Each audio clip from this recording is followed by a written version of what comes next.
Good morning, everybody.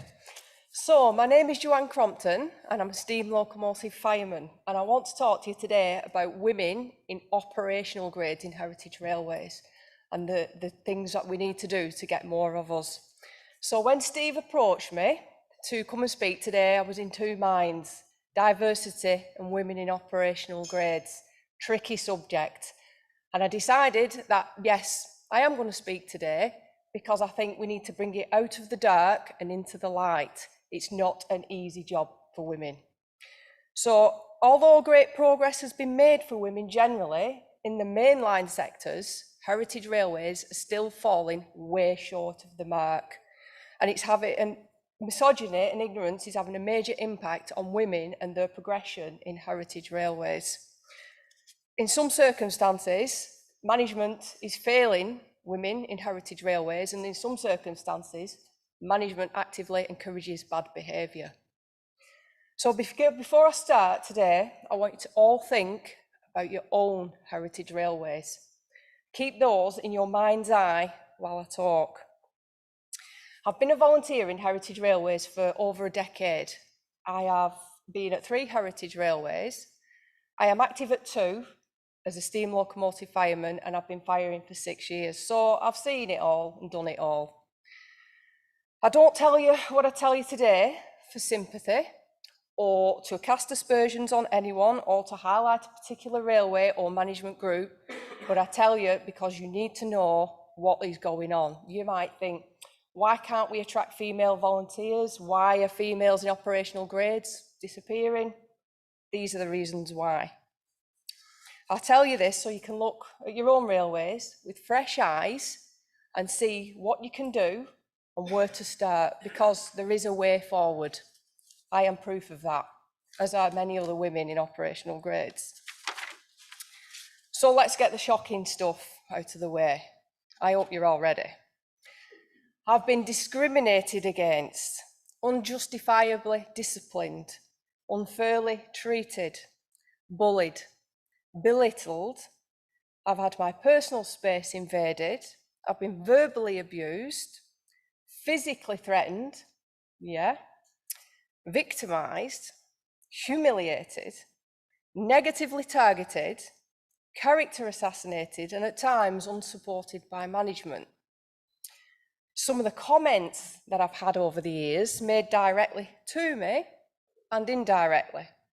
I've sanitised these for today's talk because I don't think bad language has a place here. Bringing a woman into the department is like putting cats in pigeon loft. She only comes here for male attention. She's not interested in the job. We don't want women at the railway. Full stop, never mind in the department. I came here to get away from the wife. Now I've got to put up with you. Oh, we've got a new toy to play with. I bet she's a goer. She won't be able to manage the job. Look at her, no stamina, she's a woman. Well, great, she can bake us a cake and cook us our breakfasts. So some examples of the behaviour. I've had fires tampered with while I've been off the engine, held back from training opportunities, made to complete 2 firing assessments when only 1 was required and only 1 officially logged. I've had my personal and work details entered onto sex websites. I've been officially reprimanded for painting my birdie lamp pink. I've been told what colours I can dye my hair. I've had derogatory comments made about me on written rosters, viewable to all, including my husband, who is also a steam locomotive fireman. I've had rumours started about me insinuating I'm sleeping with all the drivers I'm regularly rostered with. I've had rosters manipulated to ensure that I was disadvantaged and kept away from visiting engines. Verbally and physically intimidated and left in tears by a manager in front of 200 passengers whilst engaged in a safety critical role. And probably the worst and most extreme, whilst recovering from cancer, I was officially sacked as a volunteer by the chairman of a particular railway for causing a negative environment within the steam department. Thankfully, I was reinstated 2 weeks later after the board intervened and common sense prevailed. So now I've got all that uncomfortable stuff out the way, I want to give you some examples. So the first thing is getting a foot in the door as a woman at a heritage railway. So the scariest bit is joining your chosen department and the first inductions. These are the defining moment to whether you come back for your second turn or not. And I've been lucky to experience 3 different inductions. So the first one was one of bemusement. My first turn, I was placed into the cafe because that was deemed better suited for me. Then I was sent collecting tickets, and after I persisted, I was eventually put into the steam department. I went for my first turn there, and I may as well have had 2 heads. Nobody knew what to do. There hadn't been a woman in the department before. They didn't know how to interact with me. They were shell-shocked. But I was accepted. Once they realised that I could do the job, I didn't mind getting dirty, I was accepted, and everybody got on with the job. That was the end of that. The second experience was one of endurance. So I was taken into a room full of senior steam men, and for over an hour, everything was explained to me in graphic detail, in the worst possible light, by a man who sat with his back to me the whole time. I was asked how I would handle getting up in the early hours, not having time to put my makeup on, getting my hair and nails dirty, because after all, steam was really a job for a man. What a way to get a volunteer into your department. Whilst I appreciated his frankness, I did wonder if all the other new cleaners were getting the same interrogation that I was. At the time, the department had no other women in it and hadn't had for quite a number of years. After that induction, I wasn't sure if I even wanted to step a foot on a footplate. I didn't feel welcome. My third experience was one of ease and acceptance. The railway had been fortunate enough to have had women in operational roles they had past, and they had current women. And so I was accepted smoothly, no Spanish inquisitions, and I went on and got on with my training. So that highlights the different inductions that you can have when women have been in the railway. People are desensitised, they are used to it, they will accept it. In other instances, it's just totally alien and nobody knows how to deal with it. So we'll move on. So facilities, that old chestnut. So it's safe to say that facilities are pretty bad at heritage railways generally, but for women, it's practically non-existent in some railways. I've had one railway experience where there was just a toilet attached to a tiny mess room in the corner of the shed, no changing facilities. So I didn't get changed, and I certainly didn't go to the toilet a lot. Another railway I'm involved with has one small ladies' toilet, and that doubles as a cleaning cupboard, which a male volunteer has access to. It's got a very small sink and a toilet. That's it. For 7 years, I had to use the men's toilets to wash up in, as the only trough with the heavy-duty soap was located in there. So I spent many years washing my hands, whilst men used urinals less than 2 feet away from me.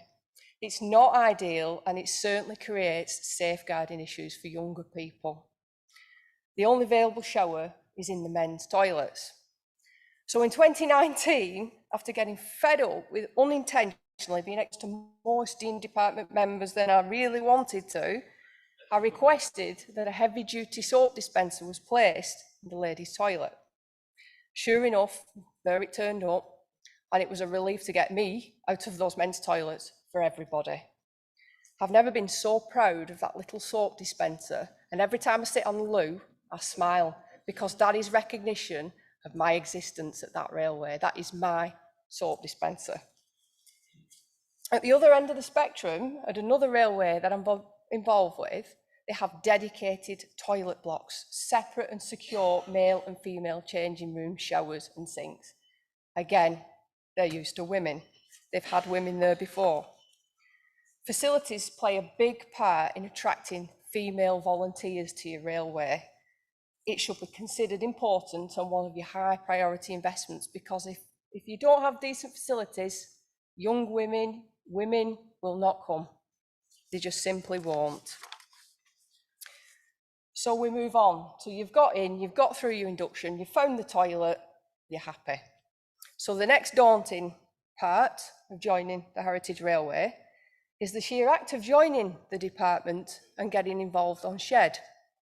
Undeniably, a woman joining a male-dominated environment is going to change the dynamics of that environment. There's nothing we can do about that. We need to evolve and adapt to that. Bringing a woman into a department is going to make people behave in ways they wouldn't normally behave. Sometimes acceptable, sometimes positive, sometimes not so positive. If you're lucky enough to get into your chosen department, you've got over your first hurdle. The second hurdle is integrating. One of things will usually happen. You're either ignored because they don't want you there, or you're targeted. Usually begins innocently enough, but can turn nasty if not dealt with. I was targeted on my very first day at a Heritage Railway. A cleaner took me under his wing, innocent enough, showed me the ropes, wonderful, brilliant. He also got me to sign out a vital piece of equipment that only a driver should sign out.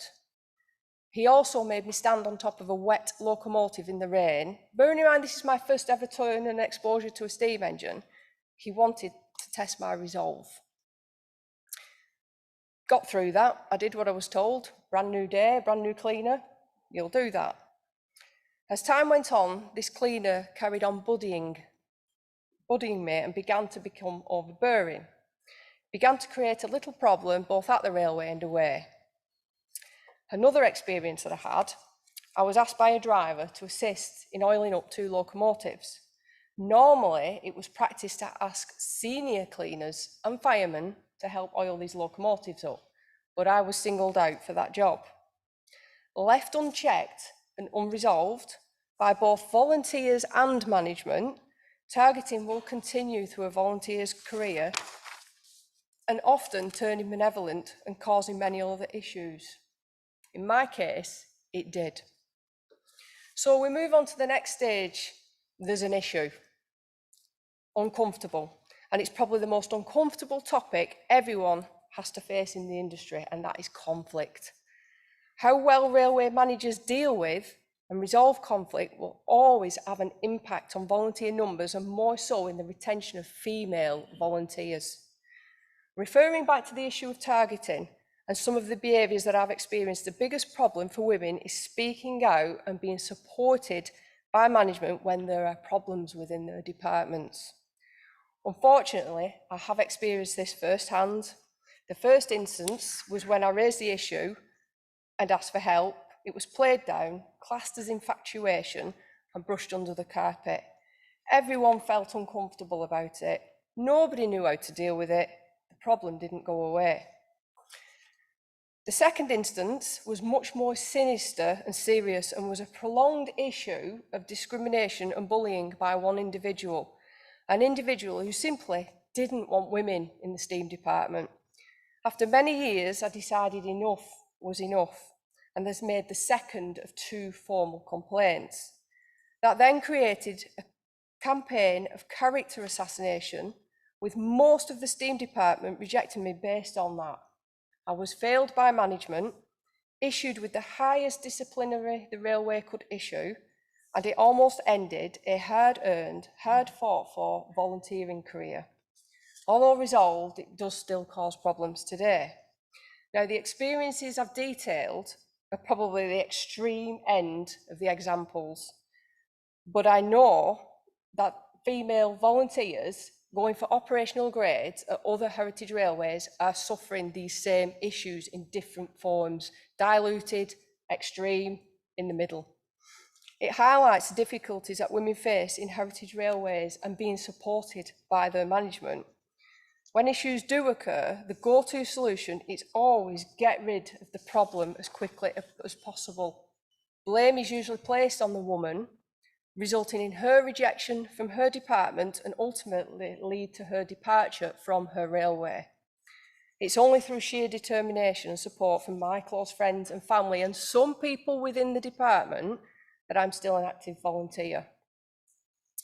So we get to opportunities, training opportunities.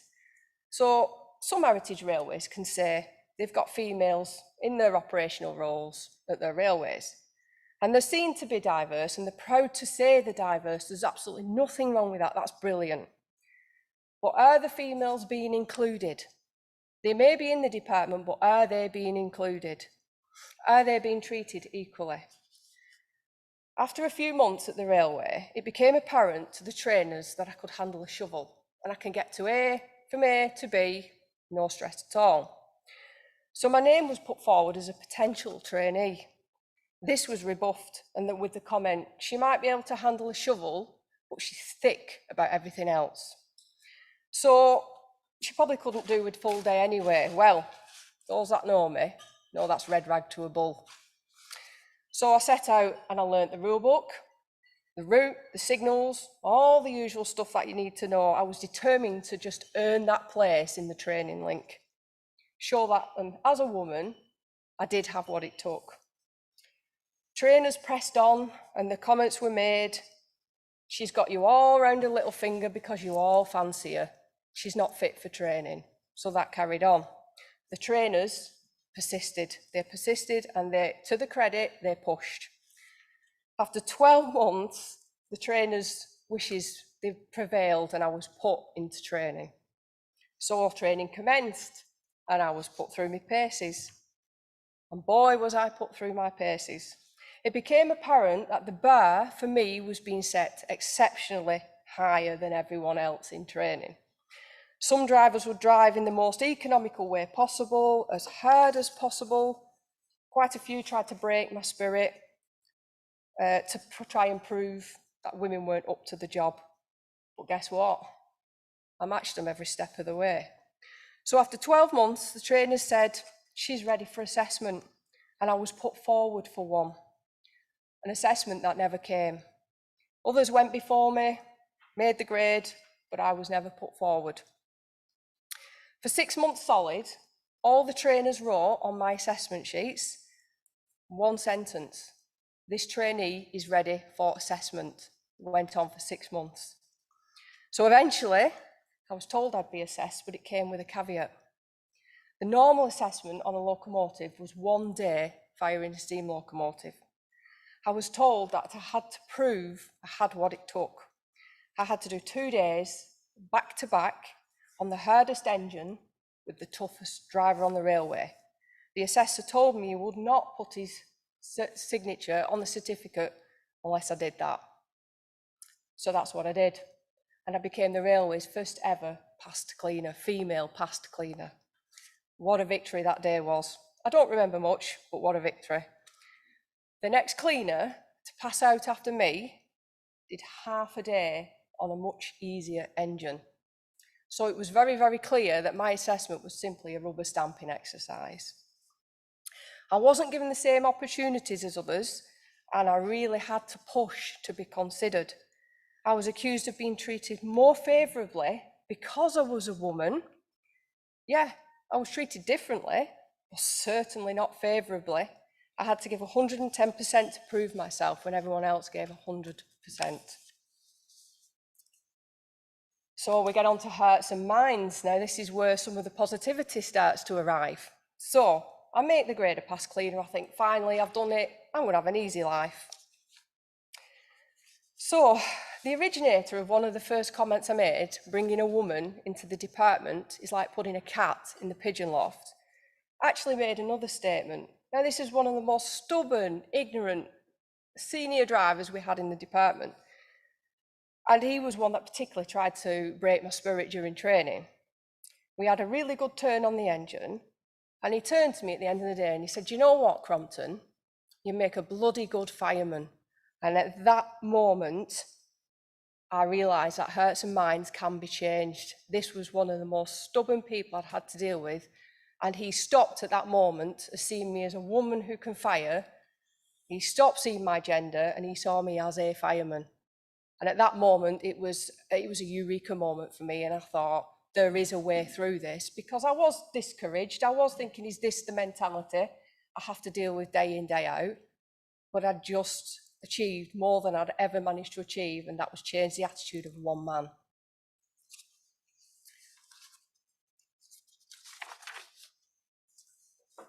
Although I'm now considered a senior and skilled fireman within my railways, I'm still not offered positions such as fireman trainer or cleaner mentor, which the positions are important to me because I'm very passionate about bringing young people on and other women. We need to expand on these skills. We need to bring them in. So it does disappoint me that I'm still not given these roles. Other less senior firemen are given these roles, but I am not. The phrase I hear the most is, let's let the dust settle after all that funny business. It's frustrating. Managers need to be strong and open-minded if they're going to tackle these issues fairly and equally. And it's going to mean having uncomfortable conversations.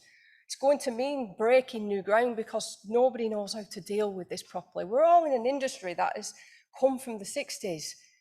We need to think outside the box. We really, really do. And there is a way forward with all this. So now I want you to think about your own heritage railways again. And I bet most of you have spotted or have seen this type of behaviour going on, or can see it developing in your railways.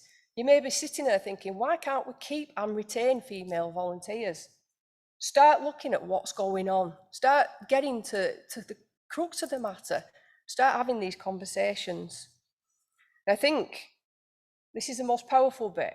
Think about your daughters, your nieces, your wives, any females in your family.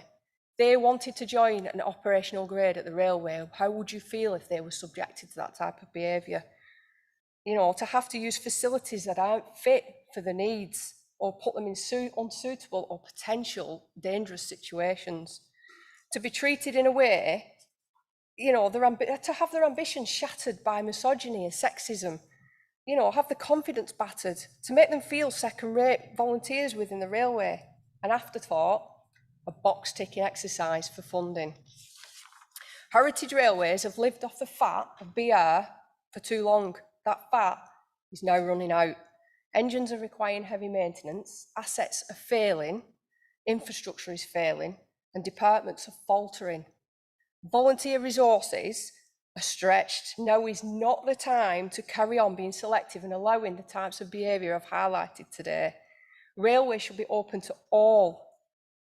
I challenge you all to go away and be brave enough to make the changes. Support your managers, help them make the changes. Help your volunteers, enable the volunteers to make the changes. Educate them. Stop normalising bad behaviour. Make your railway a more positive and inclusive one. Cement its survival in the heritage industry, because without volunteers, it's going to get really, really hard work. We all know this.